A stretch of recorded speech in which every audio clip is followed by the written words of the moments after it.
If you were able to walk into a room, confident that you would be well received, seen, heard, and appreciated by others, and all it took was a few changes in how you navigate your everyday relationships, would you be willing to make those changes? It is possible to be both fully authentic and to experience the best relationships of your life. Now, here is the host of Navigating Complicated Relationships with behavior expert Michaela Gaffen Stone. Welcome, everyone. I am so glad you're here today to hear this amazing interview. It's going to be amazing because I have an amazing guest. All right, so I'm not bragging here, but I happen to have a really top-notch guest. So, a little bit of bragging maybe. So I'm Michaela Gaffen Stone. I'm your host of Navigating Complicated Relationships. And I am many things, one of which is a human behavior expert, but I'm also an author. And the gentleman I am interviewing today is largely responsible for getting my work out there. So at least 2 books so far and another one coming up soon. So thank you for that. And the person I'm talking to, of course, is one Corey Poirier.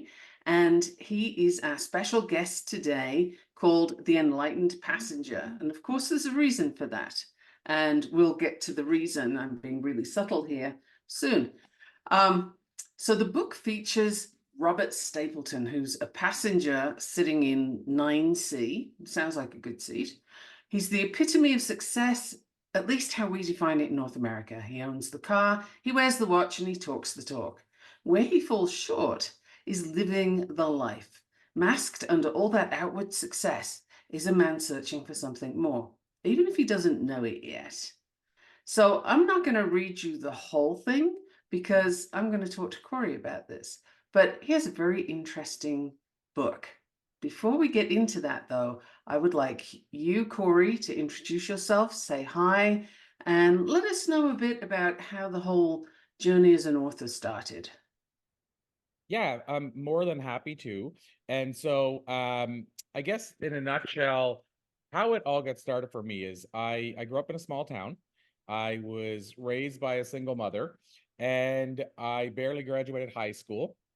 I graduated without knowing the difference between fiction and nonfiction. I didn't read the first book until age 27. And so I always say, in the yearbook, you see where it says most likely to succeed and all those kind of things. Mine never said nothing about the word success.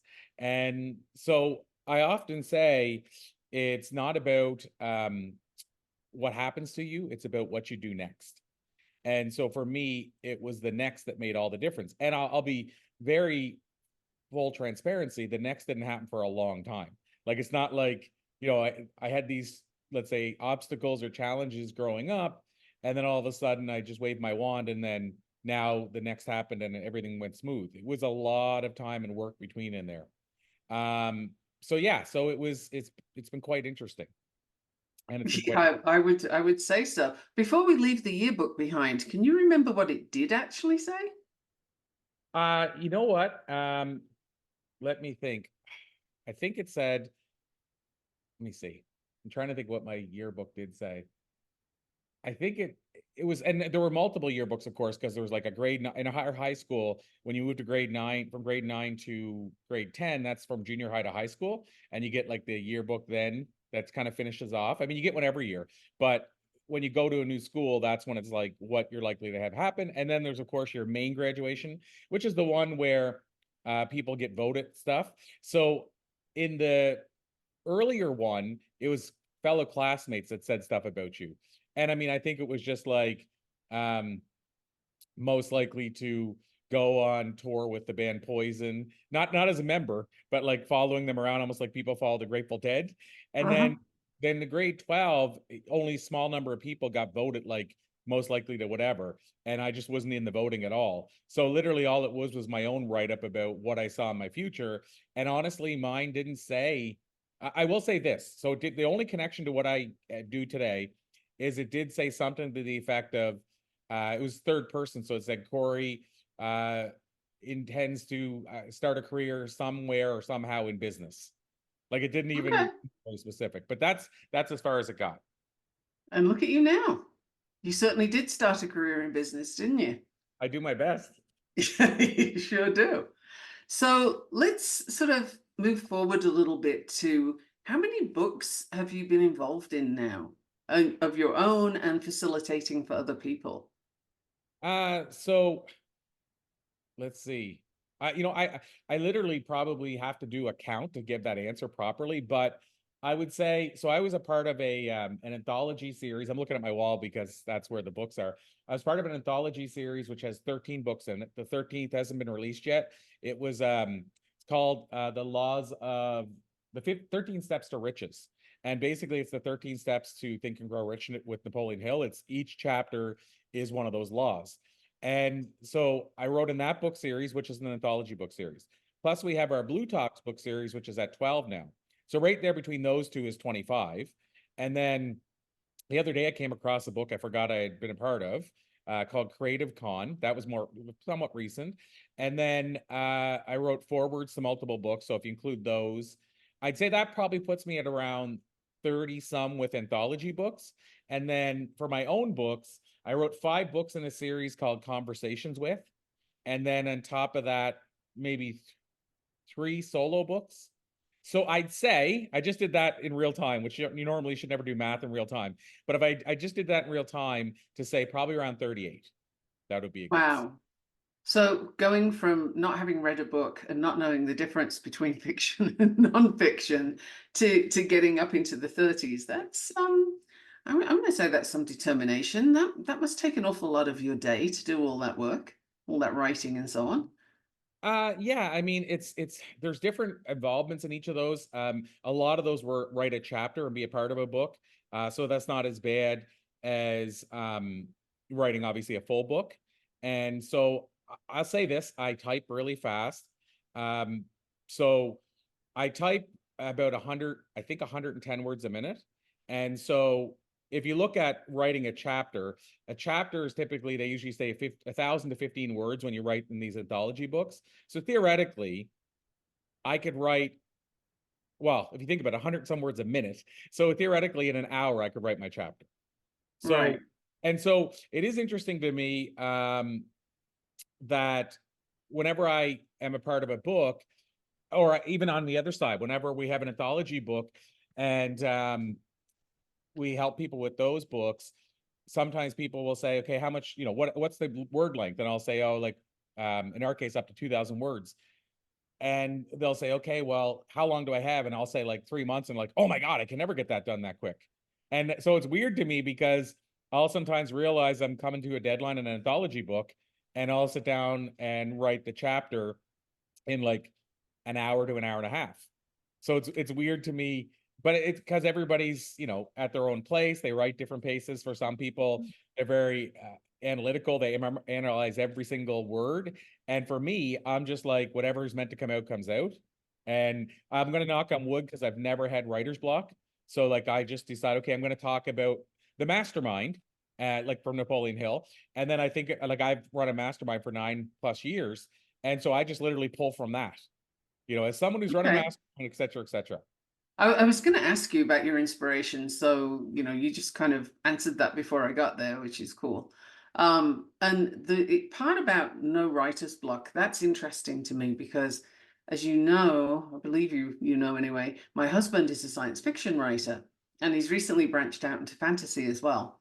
And he's on his 34th book and he has never known writer's block and he says it doesn't exist. You're doing something with writing where even if you're not putting words on a screen or on a paper, so there's always some other aspect to the book. Do you find that's how pretty much how that flows for you too? Yeah, I mean, it's, I guess, well, so I mean, I'm going to be the anomaly. So it's not even for me that it's truly that, and I feel guilty saying this because I don't want to jinx it. But for me, it's literally when I finally sit down to write a book, it comes to life. Like there's not even like, I'm getting like, for me, I'm not even getting ready to, I'm not like, I just literally sit Mhm. down and writing happens. Um, I write music and I started with songwriting at age 12. And that's a little different. Like I find there's every now and then I'll sit down to write a song and a crappy song comes to life. And then I just say, okay, I'm not ready right now. And I move on. So with that one, it's not that I ever sat down and like put up index cards and here's chapter 1 or whatever, or index cards and say here's the first verse. I literally, and with music, I don't even say I want to write a song about this. I just literally sit down and start playing, and then if I'm in that zone, I'm going to write a song. If I'm not, I'm not going to. Or so, and that's when I know it's not a good one, is when I don't feel in the zone and I'm writing this and I'm like, this just seems like gibberish to me. Now, for somebody else, they could say, oh, that's a decent song, don't throw it out. But it doesn't feel it to me. But I've been so fortunate with that, with whenever I am ready to write, the words reveal themselves. Which is exactly how Adam says it works for him. He just writes and it flows, and off you go, which I love to see in action. Like, that's just such a great thing, because when you're in the flow, literally it does just come to life, doesn't it? Which is really cool. I have to say, I did not know that you wrote music. So would we have heard anything, or is it very niche? Like, and what kind of music do you do? You mentioned the band Poison earlier, so is that kind of what you work on? No. So for me, I have basically I have, let's see here. It's just a hard one for me because music is so subjective in terms of even what style it is. And so for me, it's always been challenging because I don't write one specific style of music. If I look at my last CD, there's a whole story there because I was tone deaf when I started. I still can't tune a guitar by ear. I've had girlfriends. First girlfriend I ever played music for told me I was terrible and to please stop. And so, like, it wasn't my journey. It wasn't meant to be my journey. I willed it. I put in the 10,000 hours. And having said that, my last CD was nominated for Rock Recording of the Year, which was a really good validation for somebody who was a kid, said, I want to be a rock star, but kind of thought, how does that happen whenever you can't write music? And like, because I couldn't at that stage, right? Like when I was 8 or 10 or whatever, and you don't play an instrument. And even when I started learning to play an instrument, it took forever to learn how to play one song. I just thought none of this is going to come natural. But long story short is that CD validated for me because I did a mini tour, had music on the radio, put out a music video, and had a CD nominated for Rock Recording of the Year.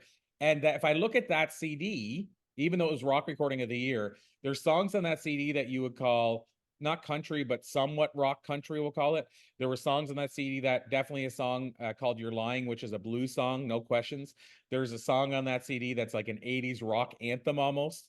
There's songs on the CD that would be hard to describe what style it is. There's stuff that's like folk, like dark folk music. Like, so it's hard for me to just put one, this is what I play on it. The album's called Evil Anthems. And I the need name, a copy of this, Corey. I didn't even know you had one of these things. Like, I've known you for quite a while now, and I never knew this. Like, what? This is a secret. What's happening? well, the last CD was 2014, so it's 10 years ago. And then I kind of went on a break. I'm looking around here to see if I have one, but either way, I'll mail one to you. But yeah, and the name Evil Anthems was inspired by a Nick, what's his name? Nick Cave album. He put it called Murder Ballads. And I didn't want to write about murder or ballads that way, but I just thought like a lot of my stuff comes out, it's like, it's not super poppy or super cheery. So I thought Evil Anthems, like there's songs about these, like one was about a girl that cheats on her man. He catches her. And then the songs about how he lives in a small town and they all judge him because she was like the queen of the small town and they all loved her. And so he finally had to move away and find somebody new. And so it's not a pleasant song. So it's like an evil anthem. So yeah, that's what I called the album, Evil Anthems. Wow. Okay, so anybody who's listening to this interview right now and knows you probably didn't know that, which I think is fascinating because I've been a coach in your boot camps a couple of times. I've shown up to all kinds of events that you do, and I have never heard this before. So you heard it here first, folks, or at least first since 2014, which I think is just so cool. That's some more depth. I look forward to the CD. I'm going to chase you for that. So just Please be do. aware you're going to have to send it to me. And I do still have a CD player. So yes, I can get that. Now we have a break coming up. This has gone really quickly already, but we have so many more questions to explore and see what else we can find out about Corey that he hasn't told us yet. And of course, there is the book, Enlightened Passenger. I promise we'll get to that. So don't go away. You are listening to Michaela Gaffen Stone, and I'm talking with Corey Poirier, and this is just awesome. See you in a minute. What if your relationships could be a source of delight instead of a source of struggle? In a world where human interactions are anything but straightforward, tuning in to Navigating Complicated Relationships with behavior expert Michaela Gaffen Stone will offer you insights, tools, and a whole new level of understanding for you to use right now. Listen for Navigating Complicated Relationships with Michaela Gaffen Stone, Wednesdays at 12 p.m. Eastern, 11 a.m. Central, 10 a.m. Mountain, 9 a.m. Pacific on InspiredChoicesNetwork.com.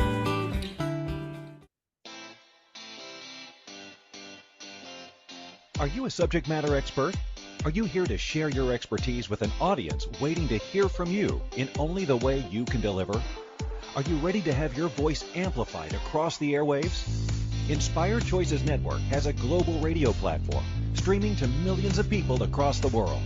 Professionally produced and supported by an accomplished team every step of the way, you can broadcast from anywhere in the world, knowing your voice matters, and we ensure it is delivered with ease and efficiency.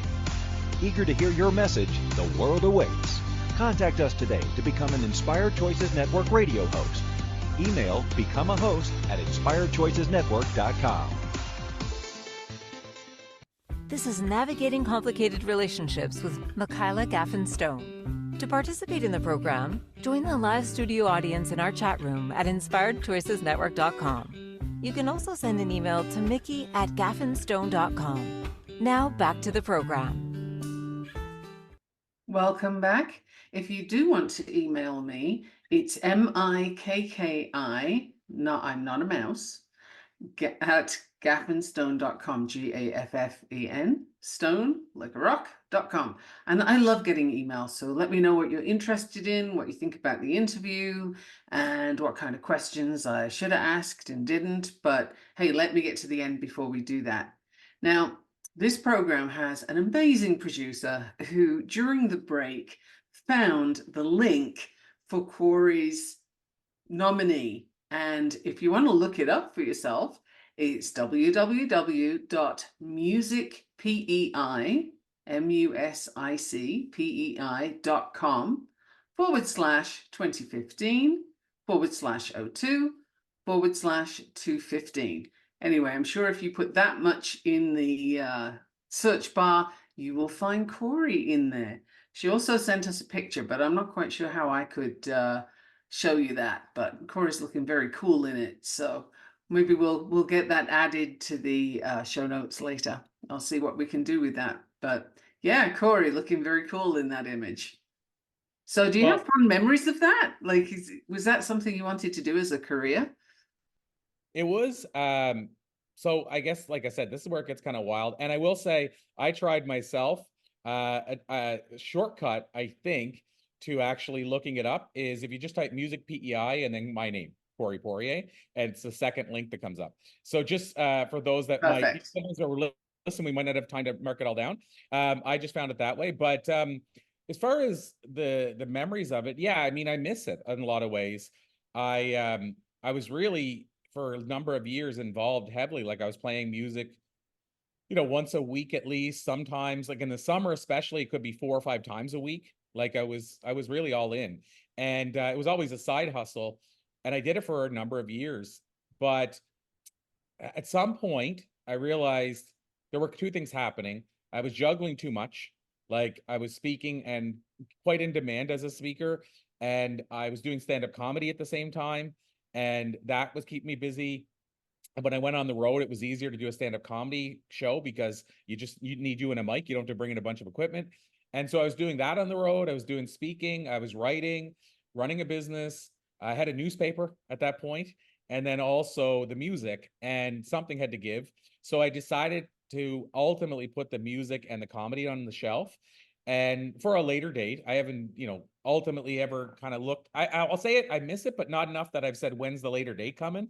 And, but the music and comedy both really filled something that was amazing on the creativity side.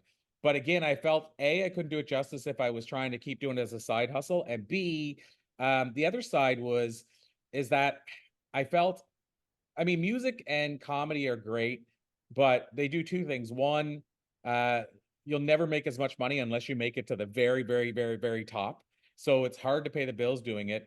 And then the other side, which probably most people wouldn't see, not so much the music, but in the comedy, it was impacting my career because people would find out I do stand-up comedy and they're like, oh, wait a minute. So that's the keynote speaker we're hiring? And he's a comic? And it was Right. like a different feel. Like it was like I lost gigs actually because people said, oh, I didn't know you also were a stand-up comic. And it kind of just took away from the credibility I had as a keynote. And then what the big deal breaker moment was, and I stopped both this one day. A client hired me to speak and play music, and I was filling in for somebody else. So like they said, we had an entertainer who had to cancel last minute. Corey, I know you play guitar and do comedy. Can you do our gig? And I had started doing corporate comedy, a bit of corporate music. And so what happened was I went to this event and I was the musician at the door. So when you're walking in, I was playing music to welcome you. And then like once everybody was in the room, I was like, put down the guitar and then running. And then I was the comic. And, I was doing them a favor. There was like 250 people in the room. And afterward, people all saying, I love your joke about this. I love what you did here. I love that song you did when I was going in. But the chairman of their board was offended by one joke. And he canceled my 8 bookings, which turned into probably around $35,000 lost, that were all like coming up. And the lady who had booked me, who ran the office, was the one who actually asked me to do the favor. But because he was the chairman, he had more power than her, and he just said, sorry, he's canceled. So I got canceled before canceling was cool. I don't want to say cool, but before canceling was a thing. But yeah, so that day I said, you know what? It's too much. It's been enough of me hearing from people that I maybe didn't get a gig because I was a comic and all that. So I just said, I need to put those at the side. And that's what happened. So first of all, I am amused by you being ahead of culture. You got cancel culture going before it was even a thing. Like, that you can have a sort of Raspberry Award for that one, I guess. Um, that's quite an achievement. But how did you get into keynote speaking? And before you answer that question, I have one more question, which is, what was the joke? Tell us the joke. I don't remember. That's the thing. I honestly, so here's the thing. At the time, she speculated as to which one she thought it even was. Like, he didn't even tell you? Well, he never talked to me at the whole time, not before or again. So like, I never talked to him at all. Having said that, what the joke might have been, or sorry, what the joke she speculated was, I can tell you that. And Okay. interesting part is I don't say anything whatsoever that's even questionable. It's all implied. I did have a song that I played that was very questionable, but that she said he didn't seem to mind that. He liked the song. Anyway, but the joke, if it's the one that I thought it could be, goes like this. Basically, I started the bit and say, how many people here have ever, or sorry, how many people here have went on blind dates? And then, of course, you'd have a certain amount of audience members that would, say yes, like by show of applause, so you get them clapping. And then I would say, I went on this blind date not that long ago. And partway through the date, I realized I had to end the date, even though I didn't want to. It just made the most sense. I said halfway through the date, she whispered in my ear, I just wanted to let you know that I have scurvy. And so I thought, like, scurvy, isn't that a pirate's disease? Like, when's the last time somebody's had scurvy? And I went into the joke a bit, like I pictured like, the doctor going back to like the 1800s trying to find out what you do when somebody has scurvy. And I asked her how she found out, and she said she noticed that one of her toenails had changed color to black and it had fallen off when she touched it. And so to skip how she said she got scurvy, the end of the joke says, I had to break off the date because I realized the last thing she touched turned color and fell off. And then I look down and say, and that's just not a risk I'm prepared to take. So Okay. that was the joke, but nothing's really said. It's just all implied. Right. Anyway, that's the joke she thought did it. Wow. And you got canceled for that. That's pretty dire. Wow. Yeah. Holy I mean, smokes. and the irony of it is the people that were in the room and him would never have been a part of the events that he canceled. Like she was bringing me in to speak to new agents that were just like, basically it was like, let's say they sign 10 new agents every 3 months or whatever that number was. I was like doing a cycle of that. So it was just the new agents. It wasn't even people in the room. He was never going to be in that room. It didn't, in other words, it didn't impact him at all. It just pissed him off because he didn't like the joke. Right. Well, I guess, if you're the boss, you got the power, right? Yeah. Yeah, All and I of think life happens the way it's meant to. Like, I feel like it was my last sign that I was meant to take a break and focus on something different. So it worked out. it definitely pushed you in that direction. So tell me about how you got into keynote speaking, because I kind of envisage you as being a bit of a shy teenager maybe, and you kind of morphed from that person into somebody who's doing music and stand-up comedy, which itself is a huge move, right? You're in front of people. But what inspired you to become a keynote speaker? So, well, I mean, in the nutshell about how I got into stand-up comedy. I got tricked into performing one night, and one of the comics, after I kept going back and performing, invited me to go see Tony Robbins. And I saw him, and then the person that was with me said, "Can you believe he's making this much money to do this?" And I'm like, "Whoa, wait a minute, people make money doing this?" And then I wanted in, because I was going to a comedy club, alcohol involved, not like basically seeing the situation where it happened when somebody heckled you, or or it was nighttime, so they weren't there to learn, they were there to be entertained. And then I was like, wait a minute, you can do some of this stuff in the daytime and people actually care to hear your message, and so on and so forth. So that's really what made me go, I want to know more about that. And then how I started that journey is I sold a local community college, on why they should let me teach a sales course. And Good I thing. started teaching that sales course, and what happened was they would have companies approach them saying, well, we can't send 30 of our employees to 30 of our employees to come to his session. So is there any way we could bring him into our company to do the training? And the college didn't care, and they said, yeah, you can work it out with him. And so basically what happened is that's how I started getting my first speaking engagements, basically. Or I at least like it it. was my first paid ones, I should say. Right. That's very smart. So anybody listening who's considering speaking, first of all, Corey is known as that speaker guy. So, excuse me, you might want to talk to Corey about that. But also, think outside the box, because looking at the community college and figuring out a sales course that you could teach them, that's definitely outside the box. Like, I'm very appreciative of that story. That's so cool. And I love how you look at a thing and decide, yeah, I want in on that. How do I do it? And just go for it. I'm not hearing in your language any form of, but there was this block and there was that obstacle and there was this thing stopping me. I'm not hearing that. What I'm hearing is, I see it, I want it, I go get it. Would that sum things up pretty well? I think so. Like, Yeah. I think it does. I mean, I grant you it's a very simple sort of explanation, but I'm not hearing all this sort of sidetracking into stories about why you can't do a thing. It's more, well, that's not working anymore, so I won't do that, but I want to do this. And your focus is always forward. Do you think that's really important? Just briefly, because we have a break coming up in a couple of minutes, but do you think that's important in reaching your goals, is to keep that sort of focus forward? I think it is, but so here's where it gets weird. I think it's important to keep your focus, and at the same time, I think it's important to be flexible. And they kind of seem like they're counter to each other. But I let the journey go like this too. But at the same time, so I knew what I wanted to be doing, and I knew what I felt was how I wanted to do it, like impact lives and how I want to impact lives. But I was a little bit open with how that journey would take me. So, when I was doing the comedy, I felt that was part of the journey. And I didn't stop it because this won't get me here. It was more because it's now interfering with Right. getting, but it wasn't like I kind of stopped it for that reason. Having said that, I will say that it wasn't always easy either. Like the comedy, I said I got tricked into it. Like I never wanted to be on a stage. I thought I wanted to be like a writer.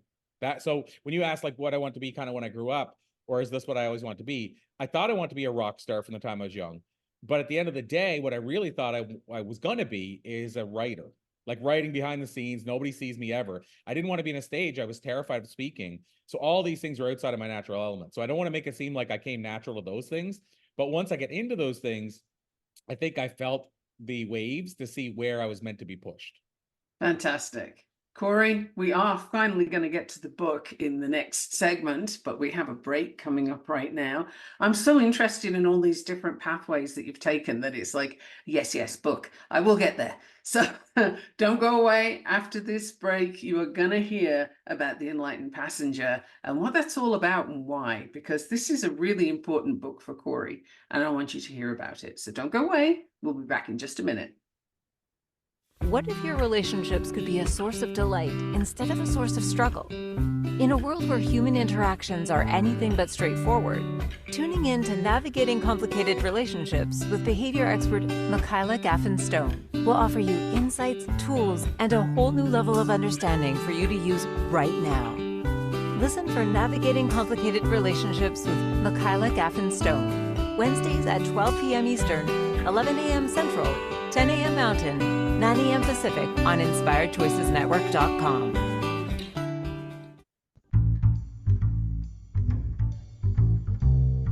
How wonderful would it be to carry your favorite Inspired Choices Network host with you throughout your day?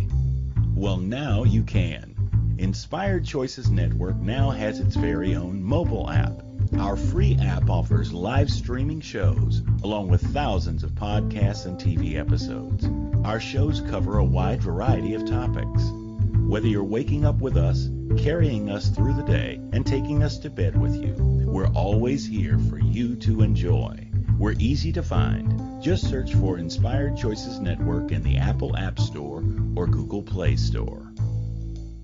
This is Navigating Complicated Relationships with Michaela Gaffen Stone. To participate in the program, join the live studio audience in our chat room at InspiredChoicesNetwork.com. You can also send an email to mickey@gaffenstone.com. Now back to the program. Welcome back. You're listening to Michaela Gaffen Stone and Corey Poirier, and this is a really fun and interesting interview. I'm finding it interesting because I'm learning a lot of things about Corey that I didn't know, and I've known him for a while. So I just want to recap briefly before the break. You were talking about moving forward, and that forward move is a little curvy. It's not straight, it goes in different directions. That flexibility that you described of not knowing the how, but seeing the end point, I think that is a lesson that people need to take away when you want to reach a goal. That's the way to do it, because if you focus on the how, you're looking down and not up, and you have to look up to get to that vision, right? And I think one of your visions was absolutely this book, that if you're looking at this podcast, if you're watching the show, then you'll see The Enlightened Passenger by one Corey Poirier. Tell us about the book, where it came from, why, there you go. Where did this come from? Why is it so important to you? So the where it came from, honestly, I basically had, I had this idea, and it's the only part I get hesitant about how much to reveal just on the origin story, because I don't want to give away stuff from the book. So I'll just say it was inspired by a specific question. And I thought that'd be a cool concept for a book. And so honestly, the book, the ending was the first part I wrote, which sounds kind of counter to what you normally hear. And then I wrote the beginning. And I say wrote, this was in my head. I should add, this wasn't literally writing it out. It was just, that's what I knew I wanted to be the ending. Then that's what I knew I wanted to be the beginning. It was in my head for a year, where I would, every now and then kind of go, oh yeah, I've got to start that. Or, oh yeah, what if I added this here? Like, it was just elements. Like, I didn't decide on the characters' names. I knew I wanted it to be a fictional parable, but I didn't know the meat of it yet. I didn't even know I wanted it to take place in a plane until I started getting close to writing it. And then I was like, okay, well, if I want this to be a conversation between two people, and it's called The Enlightened Passenger, where does it take place? Meaning, it could be a train, it could be a car. Like, where does it take place? And it just, I was flying, as I was trying to think of that, I was flying like crazy on planes. And I finally clued in and said, okay, well, this kind of makes sense. I'm on planes all the time. I live this. And it makes the most sense of meeting a stranger. Outside of a train would work too, but meeting a stranger on a plane where you're confined, you can't even stop. Like where a train, you might stop, halfway through the trip or whatever. So it just made sense to me. And so that's how that part came to life. I knew I wanted to be a fictional parable because at the time I was reading a lot of Mandino, who's got a lot of parables. I was rereading The Alchemist, rereading Celestine prophecy. Like that's the mode I was in. So it felt like the right way to write. I decided on it being a small pocketbook because I wanted it. Now, I didn't decide on the amount of words, and I didn't limit myself saying it has to be this many words or pages, but I felt I wanted it to be like an Mandino book that you could carry in your purse or in your knapsack or in your even pocket, some guys' pockets maybe. I wanted it to be like that, similar to Og's books. And I feel like once you decide that, the universe then decided how long it would be. Meaning, like, I didn't say I want it to be this long. I feel like knowing that going in, it just felt like the book, the story length wrote itself while I was doing it because it knew that's what I wanted. Now, I don't know if that's true, but that's how it felt to me. And then I sat down to write the words in about 2 weeks on a vacation. I wrote half the book, and then I didn't hardly do anything for the rest of the year. And then I started tinkering away at like 5-6 pages at a time. So it took me a little over a year to actually physically write this small book. And then from that point, then I was doing like beta readers, getting them to provide feedback and all that kind of stuff. That took, another handful of months. And then I actually planned the launch and then decided if it was going to be with a publisher or not. So I kind of went different than most. And the publisher, the deal breaker was how quick they could turn around the book. So I decided for a couple of reasons. The book, we decided the launch date. I think I partially did it because I want to fast track the publisher. I didn't want to wait 2 years to hold the book in my hand. And so I built a really good launch. And then I went to the publisher who I had already worked with and said, hey, if we want to do the book, it's got to be out in 4 months, which is unheard of, right? Like usually a publisher is like 2 years. And I just said, but they knew all the things I built. There's a chance this book will sell well. And they didn't want to lose those sales to, okay, we can't do it in 4 months. When let's face it, a major news story happens and they turn around a book in 2 weeks. Like you have a big news story, like I'm just randomly throwing something, but let's say Prince passes away. When Prince died, they could put a book out in 2 weeks about that, but yet it takes them 2 years normally. So I knew they could do it, but it still was pushed. It was still a lot of work. We were down to the wire to get it done. But I mean, that's kind of the journey of the book. The book itself is about two strangers on a plane. One old guy, one young guy. Young guy is a business person who thinks he knows it all. He pays for first class for himself and the empty seat because he doesn't want anybody sitting next to him. Falls asleep, wakes up to an older guy sitting next to him. The old guy tells him he was bumped up from economy because the plane was oversold, and the young guy wants to go to sleep and ignore him. But he finds out the old guy's made some money, and he wants to know how he made that money so he can make his own money. And so he listens to him or placates him, whatever we want to look at it. He's the reluctant then passenger. But what happens is it's called The Flight That Changes Everything because the older guy teaches the young guy it's about being rich as a person, not just financially. And it's done through the older guy's journey, him sharing his journey and story, and it's 10 life lessons that basically is loosely based on my life. They're based on the 7,500 interviews I've done with some of the world's top thought leaders. In fact, the stories in the book are really my stories fictionalized. Like it talks about me playing music. It talks about Treb as the character playing guitar. It talks about, and he played at the Cavern Club like I did. He got a tattoo of John Lennon in Liverpool like I did. Like it's really loosely my life. When he learns about synchronicity from Les Brown backstage, it's actually me learning from Les Brown in his living room in Atlanta, the exact same thing. So it's really my life. And what I did discover after I wrote it is the two characters are each part of me. The Robert, the younger character, is me when I was in business and I thought I knew it all. Even though I wasn't arrogant, I thought I knew it all. And then now, hopefully, I'm working closer to the enlightened Treb, who's more like a Wayne Dyer type guy. So that's the book in a nutshell. Wow. I'm going to have to read it again now because now I'm going to be reading, what else did Corey do? So I have a different perspective for it, which is very cool. So those life lessons, what do you want people to take away from the book? I mean, if they can get one lesson from it, or is that going to give away too much? No, not at all. There's multiple lessons. So there's two sides of that question. On one hand, I would like them to take away, we all can continue to keep growing. We all get a do-over. We can learn more and grow. It could be as simple as maybe half your life, like me, you didn't have a purpose. You didn't feel like you had passions. And then all of a sudden, the second half of your life, so far, you get a do-over, and now you have a purpose, a meaning, and you feel like a different person. So I want people to know that that's possible. But if I focus on lessons from the book, one lesson that I think I'll really quickly give two quick lessons, so it gives you two different frames of the book. On one hand, there's the side where I talk about the mayfly. And it's a fly that I didn't know anything about, but I heard on an episode of Everybody Loves Raymond, how this mayfly, how long it lived. And so I found out the male mayfly lives 24 hours. The female lives 3 to 5 minutes, long enough to have other mayflies. And so obviously I wasn't going to say to people, how would you live if you only had 3 to 5 minutes? Because it's too short. So in the book, it's posed the question, Treb poses to Robert, what would you do on your last day? This is your last day, what would you do? And then Robert goes through all the stuff he would do. And then Treb says, well, I have a follow-up question. Why aren't you doing that now? And the idea is it's a reflective, like, what's your perfect day? So even though it says last day, it's the idea of marking down all the things you would do in a perfect day, and how can you incorporate some of those things into your life starting today? So that's like a reflective lesson in the book. There's also a very direct practical lesson, like the power of no, how I've interviewed so many thought leaders and I've learned they say no on average 20 to 30 times or more than the average person. And so I talk in the book about how we can say no, how we can find out what a no is, how we start building the muscle to say no, all those kind of things.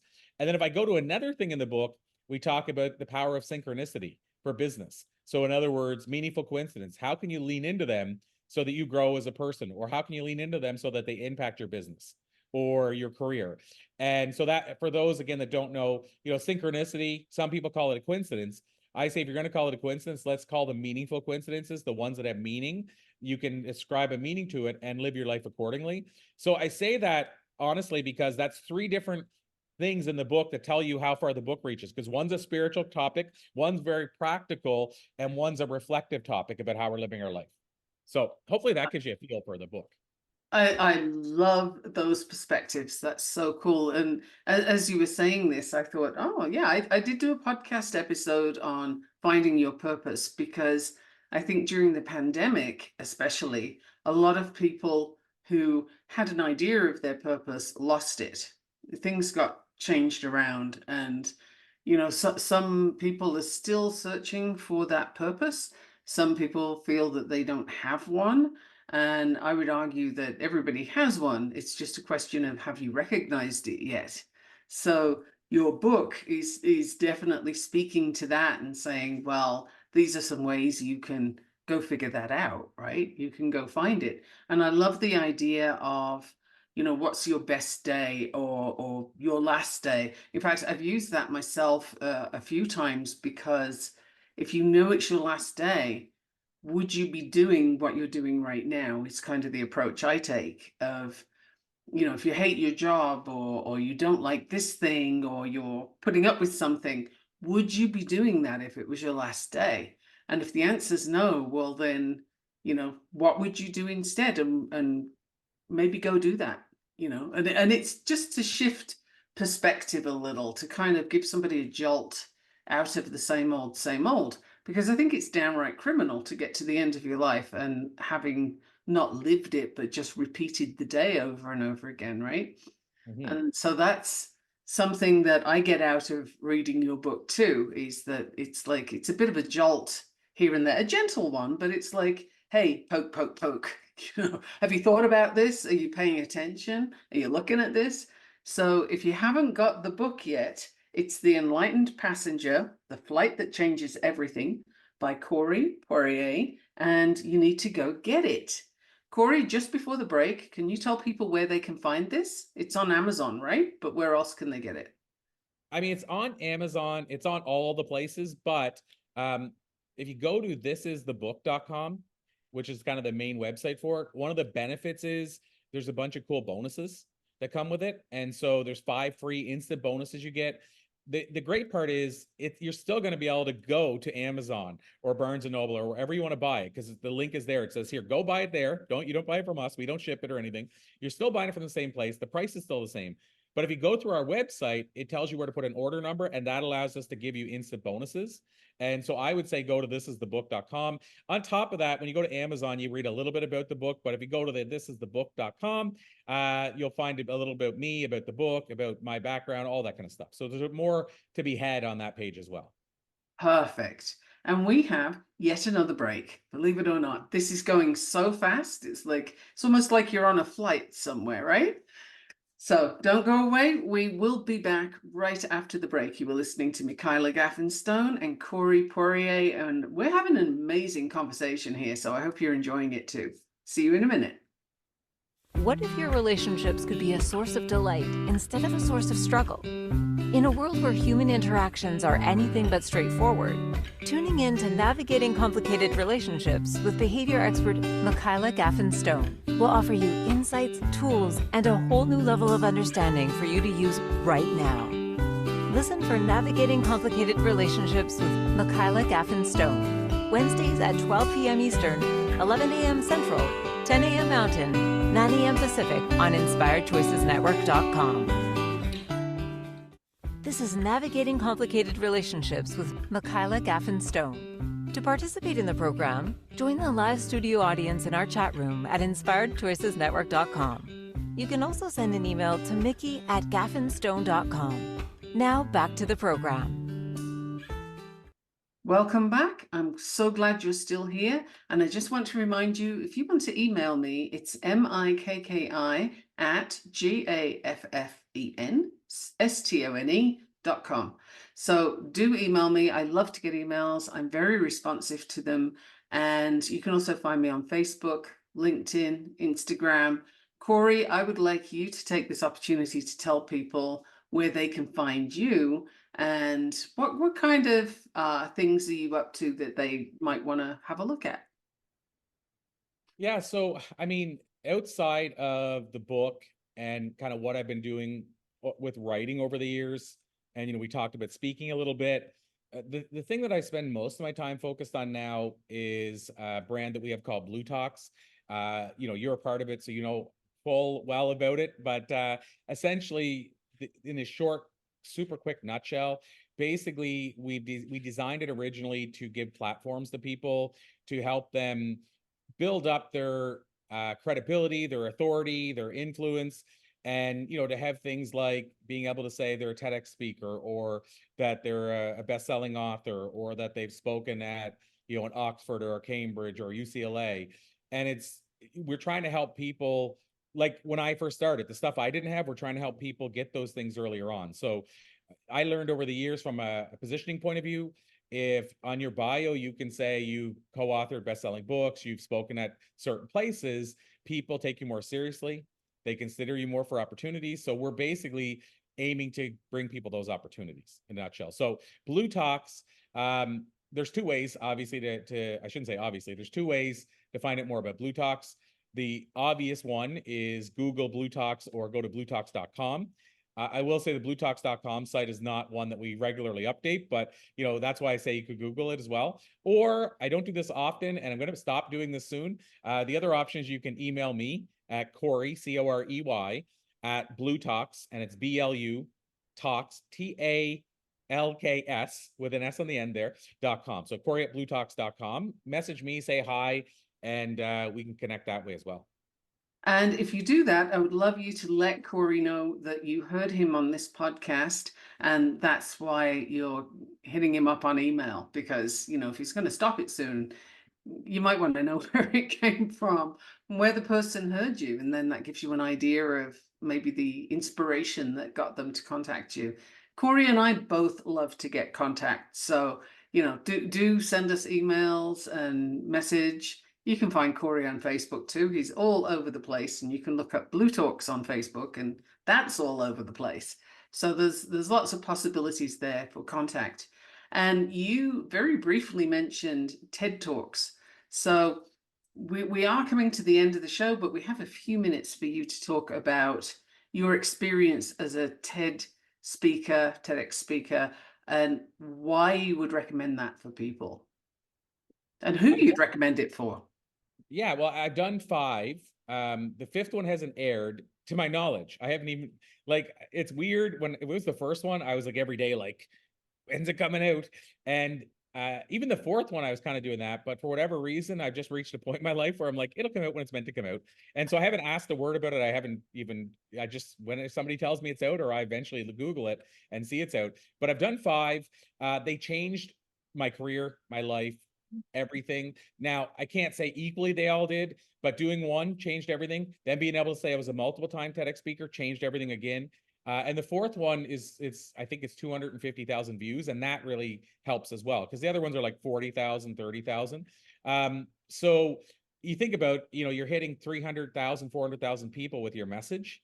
That's very powerful. But it's a legacy talk in a lot of ways. It's that thing when people see you, they go, "You're a TED speaker?" Like, that's a huge deal. And so to answer your question, who is it for? I think anybody that's either an entrepreneur, solopreneur, expert, healer, speaker, coach, anybody that kind of does their own thing that way, I would say it's for. And anybody who ultimately wants to build a speaking career, I would say it's for. And any entrepreneur, I would say it's for. And the reason I say that is because the credibility that comes with it, you'll be able to, I use the word leverage a lot, leverage it for all aspects of your life. So, if you do a TED talk, let's say, like, start Simon Sinek. I mean, one of the biggest viewed TED talks of all time. Start with why. I mean, it built his entire business, right? Like, it built his coaching and consulting business. It built his speaking business. It sold him a lot of books. I think it brought the book to the New York Times bestseller list. And that all started with a TED talk. And so for me, it's what it can do for you. It's the fact that the credibility that comes with it, even if yours doesn't go viral, you still get to carry that credibility around forever.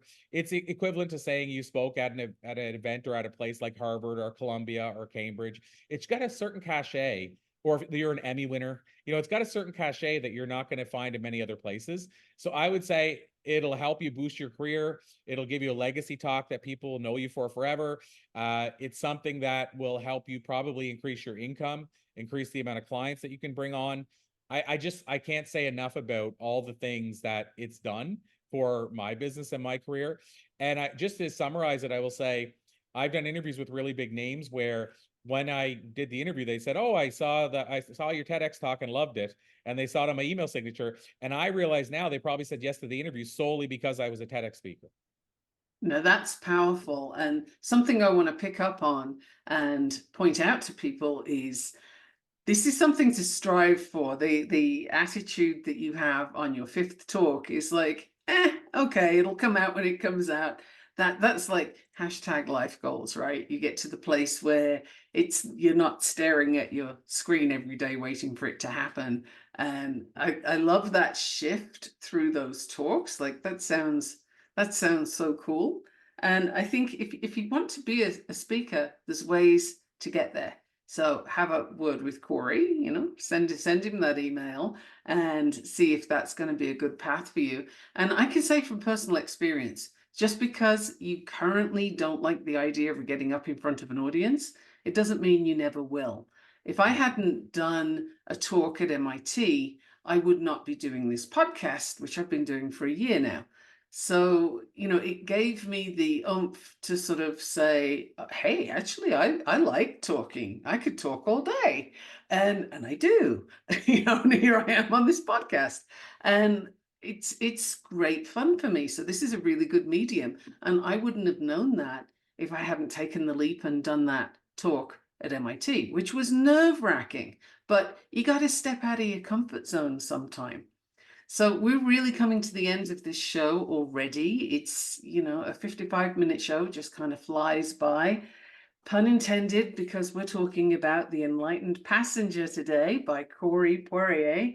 And I recommend you go get it and tell them that website again, the one that's got the bonuses. Yeah, it's ThisIsTheBook.com. And that is the perfect place to leave The Enlightened Passenger for today. Thank you so much for coming, Corey. This has been a fun interview. I've learned loads about you. And I think maybe some of the listeners will have as well. And now they can go read your book again if they've already read it. And if they haven't read it, they need to go get it and have a look. It's a fun read. Everybody else, I will see you next week. Thank you for coming. Thank you for listening to the Navigating Complicated Relationships show. Michaela returns Wednesdays at 12 p.m. Eastern, 11 a.m. Central, 10 a.m. Mountain, 9 a.m. Pacific on InspiredChoicesNetwork.com. Until then, remember every relationship is a journey, and with the right tools, you can create stronger, more fulfilling connections.